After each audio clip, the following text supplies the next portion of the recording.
Everyone, আসসালামু আলাইকুম। Microsoft এক্সেলের 3টি ট্রিক্স এই ভিডিওতে তুলে ধরা হলো। Filter, fridge panel, protect sheet. Mister computer চ্যানেলে আপনাদের স্বাগতম। এই ধরনের ভিডিও পেতে চ্যানেলটি সাবস্ক্রাইব করে পাশে থাকবেন। অ্যাট ফার্স্ট একটি কলাম সিলেক্ট করব, যেমন এখানে 4 এই কলামটা আমি সিলেক্ট করলাম।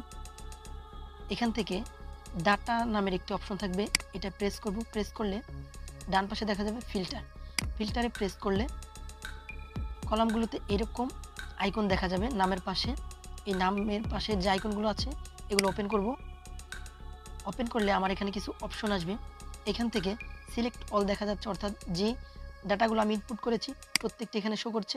এগুলো প্রত্যেকটা আমি আনসিলেক্ট করে জাস্ট একটি সিলেক্ট করলাম, 102। দেন ওকে। শুধু 102 দেখা যাবে, অন্যগুলো শো করবে না। এটি হচ্ছে ফিল্টারের অন্যতম সুবিধা। আপনি এখান থেকে যেটি খুশি সেটি এইভাবে সিলেক্ট করে সিঙ্গেল বাই সিঙ্গেল দেখতে পারবেন।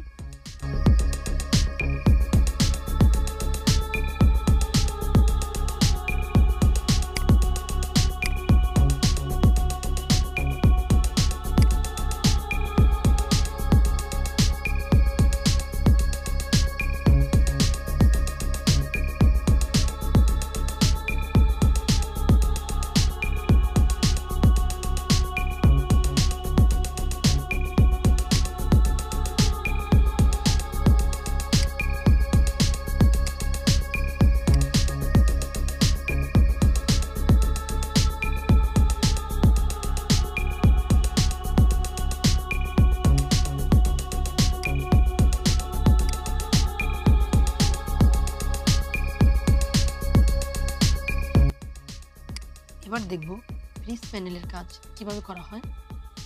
এই জন্য এখান থেকে আমি একটি কলাম সিলেক্ট করে নিলাম, যেমন এই 10 নম্বর কলামটি সিলেক্ট করে নিলাম, অর্থাৎ 9 নম্বরের নিচের থেকে উপরে যা দেখা যাবে তা আমাদের সামনে থাকবে, এবং 9-এর নিচে যেগুলো থাকবে এগুলো সব চলে যাবে।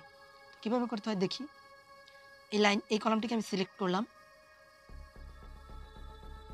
এরপর উপরে দেখা যাবে রিভিউ, তার পাশে দেখা যাবে ভিউ। এই ভিউতে গেলে আমরা দেখতে পাবো ফ্রিজ প্যানেল।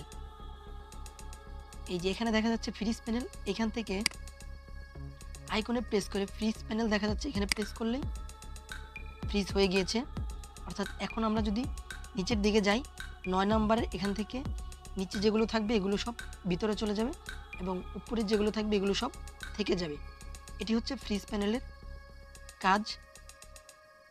এটিকে আনফ্রিজ করার জন্য ঠিক আগের মতো ফ্রিজ প্যানেলে যাওয়ার পর আনফ্রিজ করলেই আগের মতো হয়ে যাবে।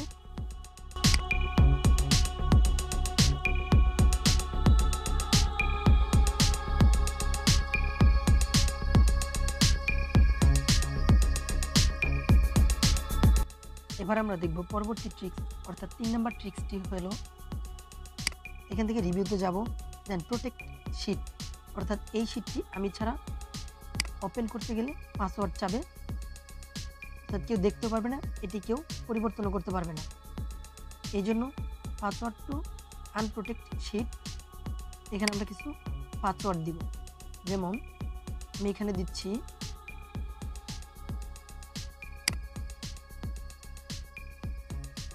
1 2 3, এই 3টি পাসওয়ার্ড আমি ইনপুট করলাম। দেন ওকে। আবার চাবে কনফার্ম পাসওয়ার্ড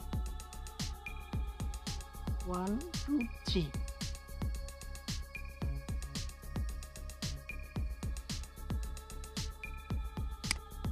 দেন ওকে।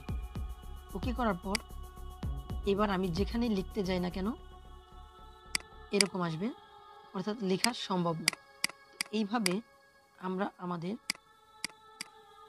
গুরুত্বপূর্ণ ফাইল লক করে রাখতে পারবো।